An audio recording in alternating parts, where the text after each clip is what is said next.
Day 3 of ESL One Cologne is upon us. The playoffs have started, quarterfinals. The first one is behind us, and NVS are the first semi-finalists at ESL One Cologne. And yeah, well, before we get to that, but before we get to your semi-finals, since we didn't have you for the group stage, just very quickly. First off, well, you had the first initial matchup pretty easy, but then you met Luminosity, and that was an overtime battle. That was, I think, the first overtime battle of the tournament. Do you expect such a good team coming out? Well, the first game, as you said, was pretty easy. We know Flipside very, very good, so I don't know, we just played our game and went very good. For Luminosity, everyone has been hyping them up online with their results and how good they were playing. And we indeed faced a very surprising team. They brought something new to the table with their game style and how they were approaching on Cobble the game. Yeah, it was tough. I'm very proud that we managed to put it because it meant that we were able to adapt to their playstyle, and yeah, it was a tough game, but I think we deserved to win it. And yeah, I was expecting, to be honest, Luminosity to take it easier later on and to go through the quarters, and they did, but harder. Well, double overtime was there.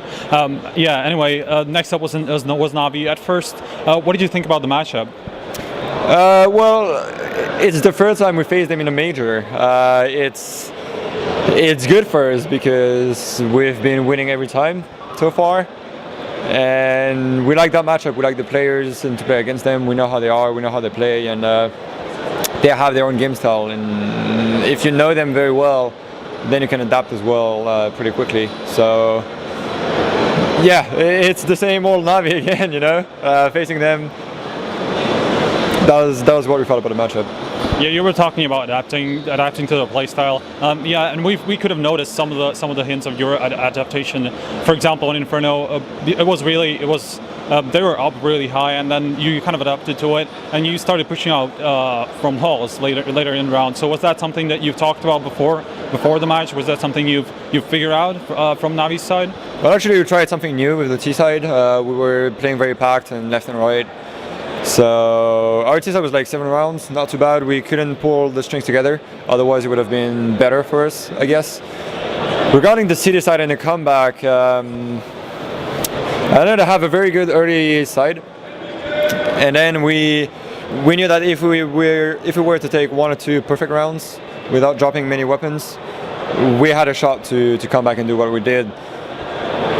The push in the apps was something completely random. Apex just had a genius moment, and he was like, yeah, let's go apps. And actually that was a good thing to take information against them, because at around 40 seconds they leave one zone to attack the other. So yeah, it was just individual little sparkles in the game that made us go through and have the comeback like that.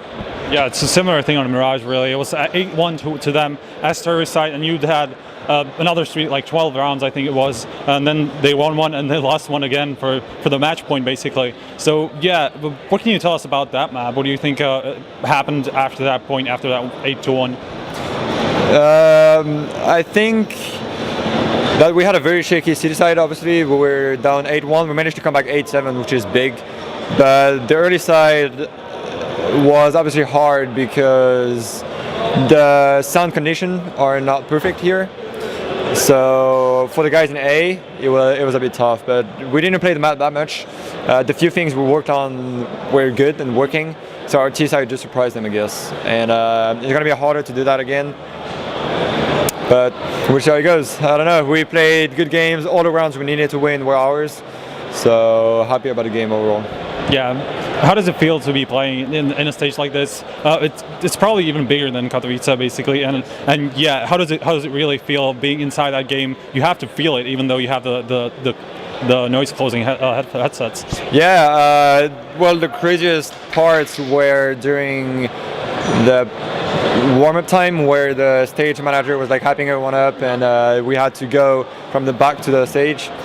Those were the crazy moments. After that, we just focused.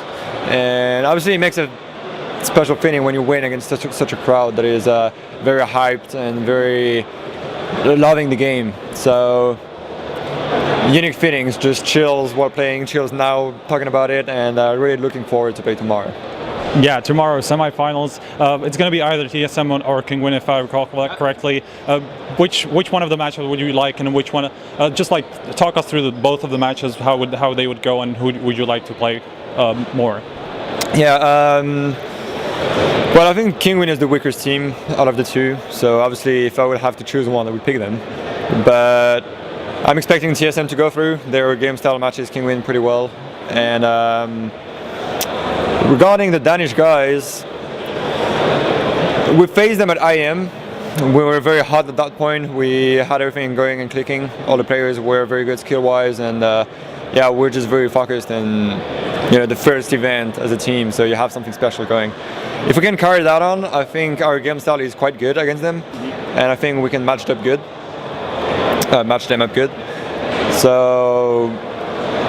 It's just a matter against them, I guess, if we can destroy them skill-wise. That's going to be the biggest part. For King Win, it's a bit the same. We practiced against them online quite often. We know how they play, and the good thing with King Win is that they play generally the same style, very simple, weapon-based, and just click. Headshot-based. Yeah, pretty much. So if you can counter them early, and you can start going into their minds, they will quickly fall down, I guess. So that would be a good matchup for us, King Win. But TSM, we showed that we had good games as well. So both teams, doesn't matter. Yeah. So just very quickly, lastly, so I don't hold you off anymore. Predictions for the other three quarterfinals. What do you think? TSM King Win. I think TSM is going to take it, unless they are not on point skill-wise. But I guess the guys are going to do what they need. VP and IP is going to be interesting because what exists before the game. Yeah. So I don't really know. Maybe they're super prepared, but I think VP is the strongest team out of the two at the moment. And lastly, Fnatic Luminosity, I think is going to be explosive. I think we're going to see something new with them. I think it's going to be a very interesting matchup. If Fnatic start on rolling on them like they did in the group stage, I think it's going to be hard. But if Fnatic has the same respect that they should have against teams, it can be hard because Luminosity are ready. All right, thank you NBK for the interview. Do you have anything last to add? Any shout-outs to fan sponsors? Well, first of all, I want to thank everyone that is coming to the stadium. I know people are coming from all over the world. It's crazy. I mean, the arena is amazing and you're a part of it, so thank you, first of all. Thank you for the interview, and lastly, I will obviously thank all my sponsors, my organization, Team Envious, Monster Games, DX Racer, Scuff Gaming, and I don't know if I said Monster already. Astro is the one I'm not forgetting. And yeah, thank you and see you soon. So that was NBK from day 3 in ESL One Cologne. Stick to hltv.org because we're going to have some more video interviews and all the stuff that we always put out in the coming hours.